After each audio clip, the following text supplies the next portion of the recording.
Swayam Prabha. Digital India. Educated India.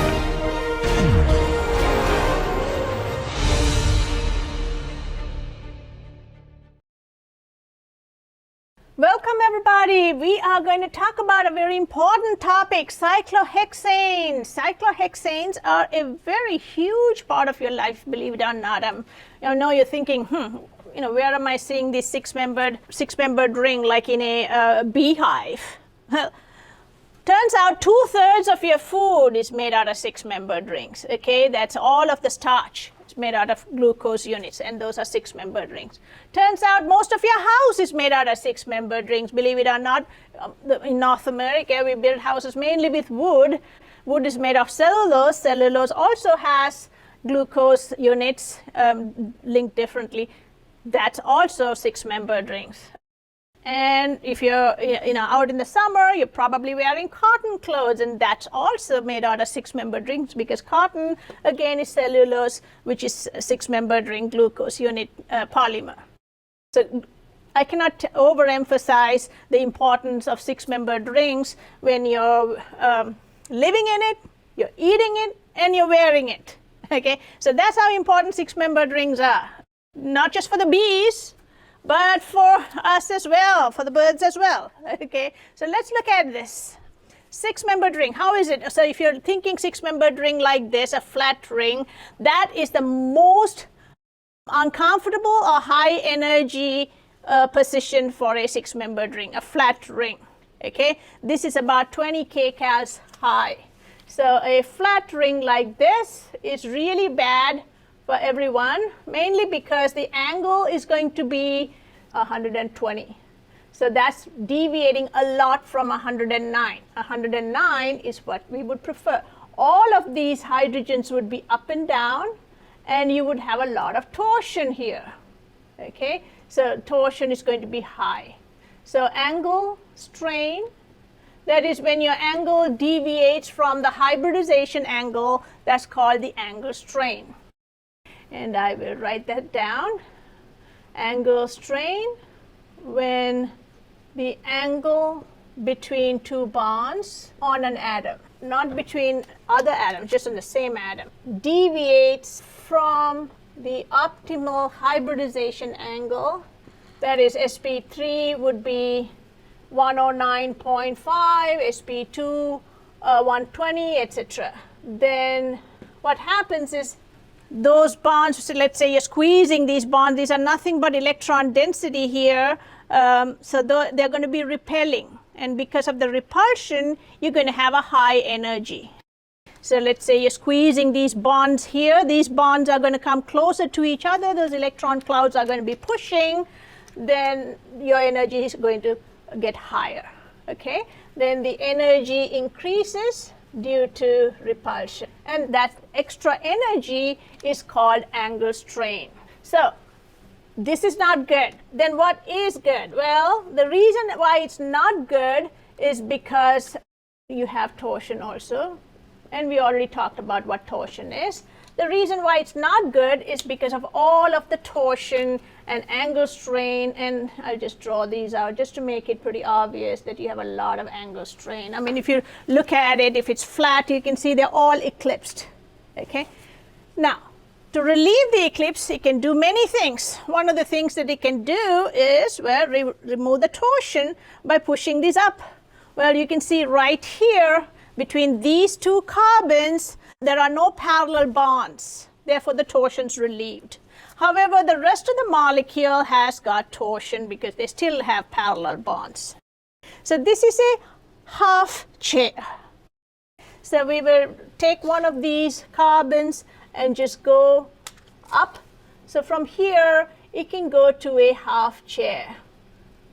So all of these are going to be the same, but one of them goes up. So therefore, some torsion is relieved, but not all. You will have torsion between these parallel bonds over here. There's torsion here. Just here is going to be relieved, and here too you have 120, but here it might be relieved to like 109 when it goes up. Okay, so therefore some torsion and angle strain. This one's more than 20 kilocals. This one is about 10.8. Okay, so I would say more than 20 kilocals per mole. This is about 10.8 kcals per mole. All right, let's keep going. What else can we do? Well, if you relieve this and go up, why not relieve this and go up? That would be good too, because then you get double the amount of stability. Well, it's really not a perfect word out here as well, because if you look at this, you're butting heads here on the top. These hydrogens, these are called flagpole interactions, because you can see they look like flagpoles. So this flagpole interaction is increasing the energy. If you look at these hydrogens, and these two hydrogens are parallel, these are parallel, that means this electron density here and here are pushing apart, that's called and here too, these are pushing apart, and so it wants to rotate away from each other. Okay, so this is not really ideal, but it's certainly better than this and this, because you have less torsion here. So then this goes over to a boat, all right? So you can see these two are going up. So you have a boat, and the boat has got hydrogens that can be bumping into each other. That's called the flagpole interaction.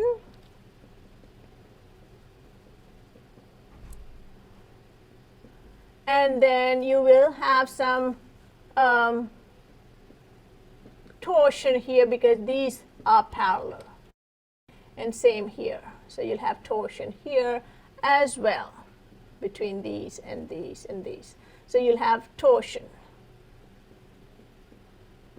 You may have removed quite a bit of the angle strain, but you still have torsion, and you will have flagpole interaction. Now, is that the best we can do? Well, we can do what you call a twist boat, like kind of twisted like a pretzel. Twist boats are also pretty good. Okay, so twist boat here has got about, this is 7.0 kcals. So it's coming down. And then let's look at our twist boat here. Our twist boat is just when you have, let's say, this and this kind of twisted up like that. That also relieves some of the flagpole to some extent, and some of the torsion also, just because they're not exactly parallel to each other. All right.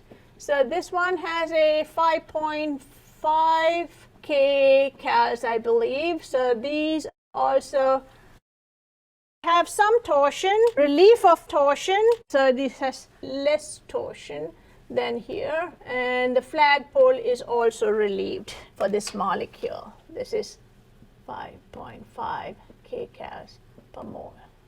Okay, again, this is your twist boat. This is your boat. This is your half chair. And this is your flat. Those are all the different conformations that you could go through. Well, let's see, once you got it all twisted up, what else can we do? Well, we can actually, when you can see the torsion's less, the angle's less, we can go all the way down. There you go. This is the best position possible, and of all of the rings, this one is the best. You can't have a ring better than 6. Okay, 7, again it goes up, all right, and we saw that. So 6-membered rings are the best. You eat them, you live in them, you wear them. That's because they're the most stable, and nature has selected it over many, many millions of years. Why is it best? Because every time, just look at over here, okay, when I keep rotating, and see if you can see any bonds that are parallel. Look at this, that's completely away from each other, 60-degree angle. Okay, no torsion. Over here, no torsion. All right, so let's look at how we can draw this 6-membered ring. You can see there are 2 parallel lines here in the middle, and there's like a bird beak coming down, and then a tail going up. Okay, so let's draw those out. So start with the two parallel lines. Just draw them staggered like that. Then what you can do is you can think that you're reflecting this on this side. So think there is a imaginary mirror here, and you're reflecting this like that. And the same thing here, you're reflecting this line on here. All right, and then you can connect them. That's 4 carbons right there. Then you connect these carbons. It should be the same length and about the same angle, and you'll get a nice cyclohexane ring. Okay, that's this. Well, what about if you flip it? Well, when you flip it, you do pretty much the same thing. These are now going the other direction. They were down, now they're going to go up.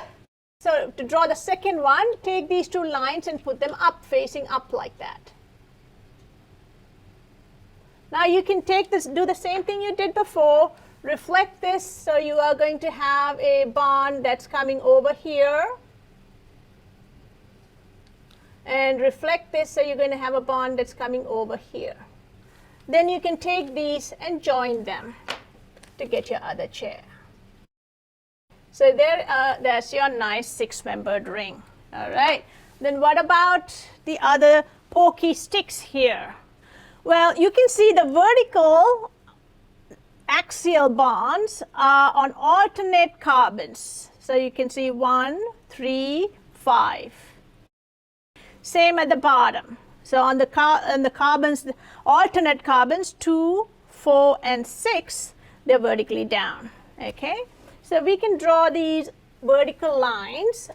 When you have a peak going up, the vertical line goes up. So this peak is going up, and the vertical line is going up. This peak is going up here, vertical line goes up. When I say peak, I meant like a mountain peak like that. You put your bond up.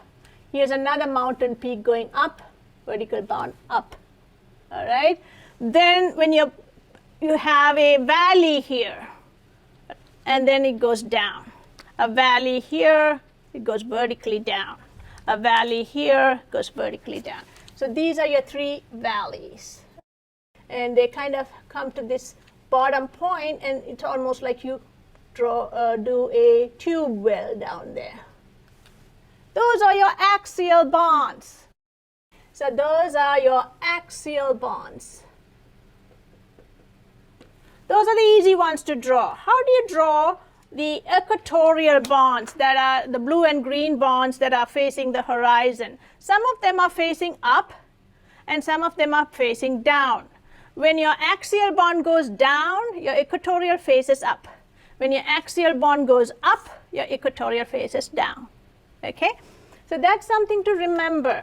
So here, this is going, axial is pointing up, so your equatorial has to come down. Remember, it's about 109 degrees. So this is your 90, so it has to be below that.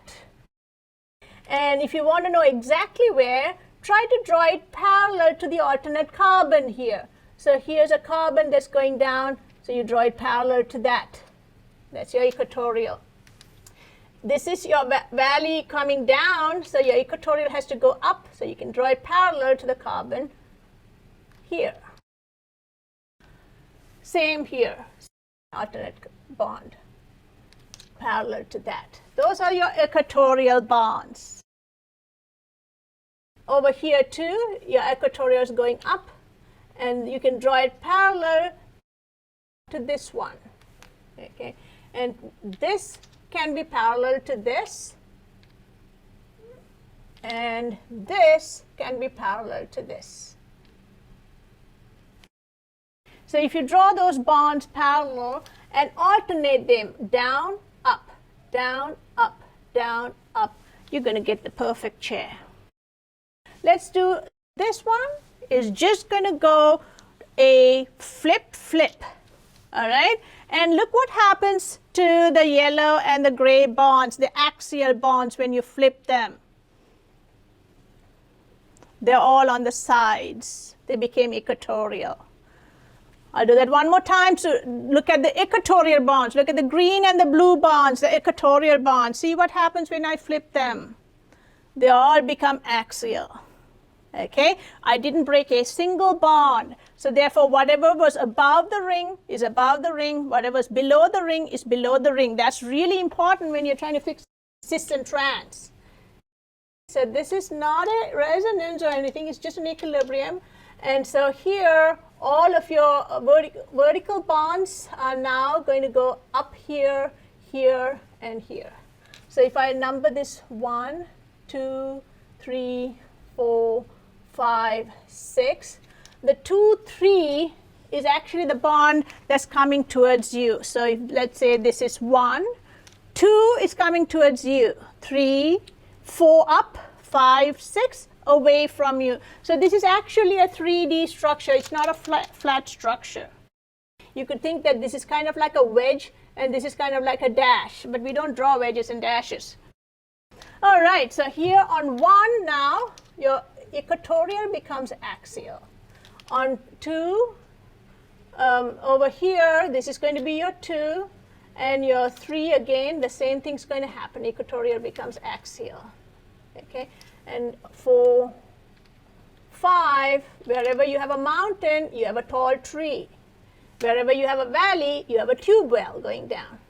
So number 2, this is going to go down, vertically down. 4, same thing. It's going to go vertically down. And then you can have a 6. Your down bond is down. Those are your axials here now, okay? So this over here is your axial. Over here, your equatorial bonds. Equatorial bonds became axial, and now that means your axial becomes equatorial, all right? So over here, your axial bond is going down. When you move it up, it's going to go up, all right? You draw parallel lines to draw a line here parallel to that. You draw a line here parallel to this, and you draw a line here parallel to that, okay? And over here, you can draw a line parallel to that, and over here, you can draw a line parallel to that. So you can see that all of your equatorials became axial, and your axials became equatorial bonds. And this only happens, in chairs, all right? So now that we know how to draw our axial equatorial, let's put some stuff on here and then see, how stable they are. So here, the chair is about 0 kcals per mole. Potential energy, this is the potential energy increase due to the non-bonding interaction. Now, this doesn't mean cyclohexane has 0 potential energy, because if you burn it up, you'll see it's a fuel, all right? So it's got a lot of energy in those bonds, but the non-bonded interactions that we're talking about in conformational analysis, those don't exist, okay? Just because there's no torsion, there's no angle strain, and there's no steric. All right. No wonder we're eating it all of the time, and we love it. All our donuts, and they all taste so good because they're all so stable. All right. Let's see how this cyclohexane goes from this chair to the flip chair. Does it flip like that? Apparently not. It goes through a half chair, then it goes through a twist boat like a pretzel, then it goes to a boat. Well, then it lets down the other side, goes to the other half chair, and then again a twist, and then it goes all the way to the second chair form, all right? So if you were to draw this out, you would start with, let's say you start with a chair, that's 0 kcals. This is potential energy due to the non-bonded interactions. When we say non-bonded interactions, what we are saying is there's no torsion, the amount of torsion, angle strain, and steric, all right? So all of that would constitute what we would call a ring strain, all of them put together. So that if you start with one of the chairs, it's going to go to a half chair, which is about 10, so all the way up here.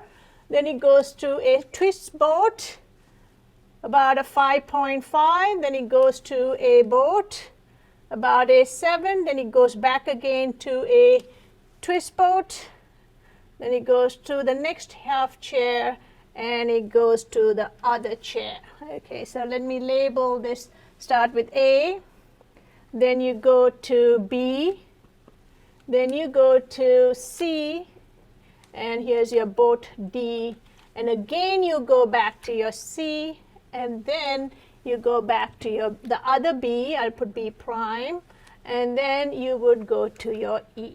All right, so that goes on probably millions of times per second, just a cyclohexane at room temperature. It's really super fast. All right, but when you put stuff on it, things are a little bit different. Let's say we have this cyclohexane here, and well, what's the point in just having a plain old ring? Let's put a substituent on here. I'm just putting it over here. The question is, do you want to put it here, or in the equatorial position, or the axial position? What do you think? Where do you think it's going to have less disturbances from its neighbors and, you know, all the people around it? Where is it going to be free to go move around? Well, over here, let's look at this. If you look at this, and you might think, oh, it's a lot free to move around, but look at what happens with these hydrogens here. They are kind of close by, too close for comfort. Okay, so there's a steric interaction here. Even though hydrogens are small, it's still like an electron cloud here. So therefore, you're going to have 1, 2, 3 carbons away between 2 axial bonds. So that's called 1,3 diaxial. You have 1 here, and then 1, 2, 3 carbons away, you have another one. So that's another 1,3 diaxial. So every axial group will have 2 1,3 diaxial interactions. That means the steric on the group 1, 2, 3 carbons away, that's axial. All right. So you have 1,3 diaxial. What else do you have? Well, if you look at this and think of this, just this part, okay, just this part as a butane.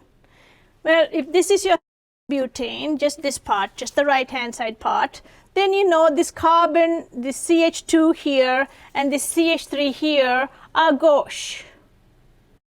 So you have a gauche interaction with this. So if you can have one on this side, obviously you can have one on the other side because this is symmetric.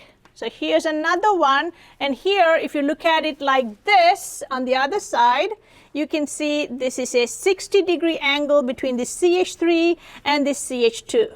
Okay, in a butane you had CH3 60-degree angle. Here you have a CH3 CH2 at a 60 degree. So you have 2 gauche interactions, and we know that in a cyclobutane that was 3.8 per butane gauche interaction.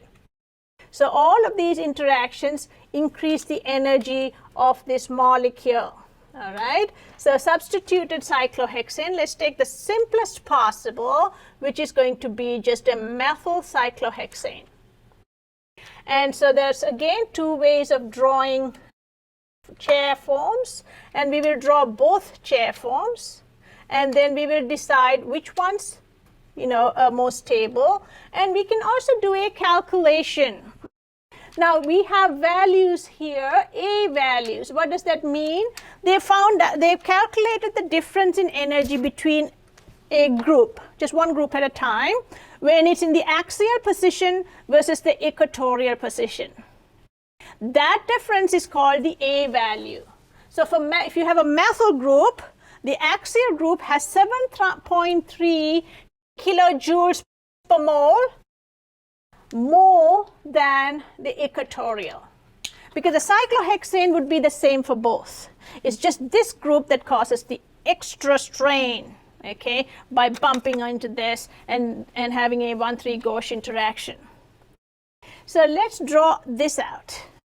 So here again we're going to do the same thing, 2 parallel lines, and then you're going to put your other line, open it up like this, same angle. Then we can connect this like this, all right? And if this is 1, well, you can put your cyclohexane like this on the side. It's the equatorial.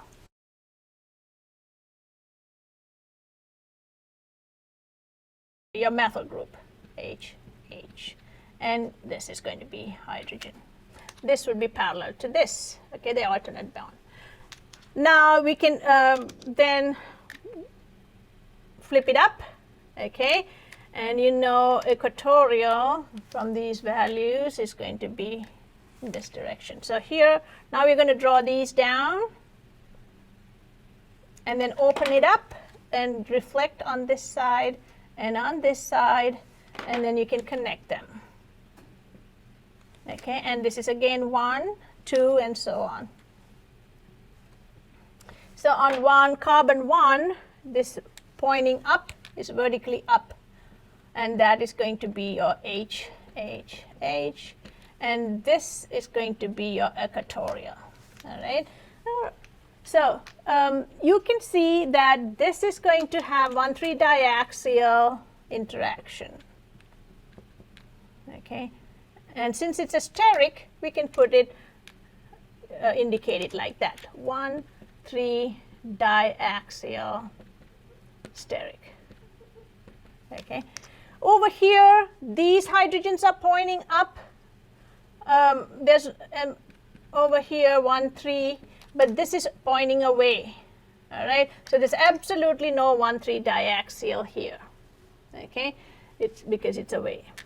And the other thing is the gauche interaction between this and this. That's a little harder to see, but if you can draw a Newman projection like this, it'll be easier to see. So you're going to look through this carbon and this carbon, this carbon and this carbon, okay, the two sides. So here, this is your axial. Let's draw this out first. It's just like this. So here is your front carbon. So you're pretty much looking at it like this and like this. So your front carbon is going to be number 1. And you're going to go up CH, H, H. This is the red, this group here. Then you have a hydrogen going to the side of that, and the hydrogen's pointing down like that because you have a open 109.5. Then you have this lip going down. Can you see that? So that is going to be going down. Now you're going to look through this and draw a Newman projection through here. These are all hydrogens. This is your front dot with 2 hydrogens. This is your back circle with 2 hydrogens. Okay, so here this is going to go all the way over here. So you have 2 Newman projections, because you can think of this as kind of 2 butanes. One is this butane and the other one is this butane. All right, so these are all hydrogens, so we're just going to put this like that. Then the back carbon, again, they're going to be staggered, and so this is going to connect with this. And here, the back carbon also would have hydrogens like that. Okay, so just like this. So these are the hydrogens at the back, and these are the hydrogens at the back here on this side. All right, so this is basically what you're drawing like that. All right, so now these are CH2s. You can just draw CH2 because we are not really looking through here. This is number 1 carbon. So here, this is a little bit more obvious because, you know, in your butane gauche interaction that you drew, you had a CH3, CH3 bumping heads, and that's what is happening here. This is your gauche interaction. And you can have one there, right? And that's, if you look through here, you can see how you would have one here as well. So I'm going to indicate those in blue. And this would have another one here. Okay, so you have 2 butane gauche, and what else do you have? Well, these hydrogens are going to be bumping into each other as well. 1,3 diaxial and gauche. And gauche interaction. Okay, so here are 2 gauche interactions. So all of this is raising the energy of the axial over the equatorial by 7.3 for this methyl group. So here's your axial. And here's your equatorial. Just for practice, if you want to draw equatorial in the Newman projection for the chair. So here is your, this is going to be in your equatorial position. This is coming to a side. So if you look at it, your methyl's coming to a side, hydrogen and this carbon. And here, so these are the up and down carbons like this. And here now you're taking this and pulling this up. So this is going to come down. All right. So you can see this lip is going up, then the back one is going down. And here, this is your other Newman. Okay. Hydrogens on the side, hydrogens on the back. So no torsion, which is why the chair is the best. So let's draw it out again. So here, if you draw this out, you're going to have, again, looking through here and here. We can draw that out like that, looking through here and here. So I'm just drawing an eye. If you're wondering what I'm drawing, it's just your eye looking through here. So on the front carbon here, your methyl is coming to a side. Then you will have this hydrogen go down. And this is going to be this CH2. Now it's flipped. So this is up and this is down. Now on this carbon, this hydrogen, so you have hydrogens here. Those are these two hydrogens. This is going to be your circle looking through there. And there too, you have a hydrogen here and a hydrogen here. This is coming down, which is going to go, so this is your front carbon number 1 circle. So this is going to go down, CH2. Now on this carbon, so this is your carbon going down, this is your CH2 going down, this is what we have drawn as CH2 here. And now you're going to have a hydrogen and a hydrogen behind this, going up vertically and going to the side, okay? So those are just, just to show you that you have the same molecule flipped here, exact same molecule, all right? Now, over here, do we have any gauge interaction with this carbon here? Nothing, because these are all pointing away, all right? So these are like almost like anti, which is the best, right? Do we have any 1,3 diaxial here? No, this is not even axial, so why even speak of 1,3 diaxial? So there's no 1,3 diaxial here. So that's the main reason why this is almost like a cyclohexane. This is about a 0, and this is 7.3 kilojoules per mole higher in energy than this. All right, what does this mean in terms of distribution? Like, do you see this molecule all of the time or some of the time? How much of a distribution do you have between this? That means, what is the percentage of axial, or what is the axial equatorial ratio? That's what we're trying to see. Okay, so we can calculate that. So we know the total strain energy, or the ring strain here, is 7.3. And we know from Gen Chem that delta G is minus RT ln K under standard conditions. K equilibrium, and that's pretty much what we're trying to find here, the K equilibrium. So if you take K equilibrium, then that is going to be e to the negative delta G over RT. So we can go in and put numbers for this and try to calculate what that is going to be. So here, this is going to be e to the negative 7.3 here, divided by, this is, so it has to be 10 to the 3. This is actually in kilojoules per mole, and our value is 8.314 that we learned from joules per moles per Kelvin that we learned from Gen Chem, the same value. So because that's in joules, we have to convert this to joules, so we'll multiply by 1,000. divided by 8.314 joules per mole Kelvin times 298.15 is the room temperature, 273.15 plus 25 degrees. And so that's Kelvin. And so here you are going to get over here a ratio 0.05253. Okay, that's your K equilibrium. So we know that K equilibrium is going to be, the way we have said it, is products over reactants. So K equilibrium is going to be the axial amount over the equatorial amount. And that is going to be 0.05253.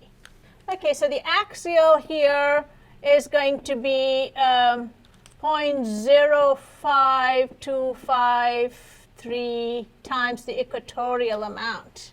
And if you want to do the percentage of axial, the percentage of axial is going to be the amount of axial over the total, which is axial plus equatorial, times 100.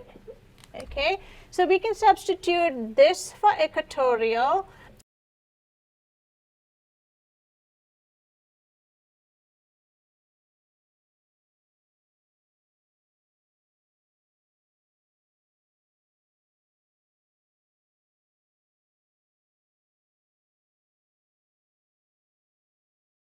And equatorial is axial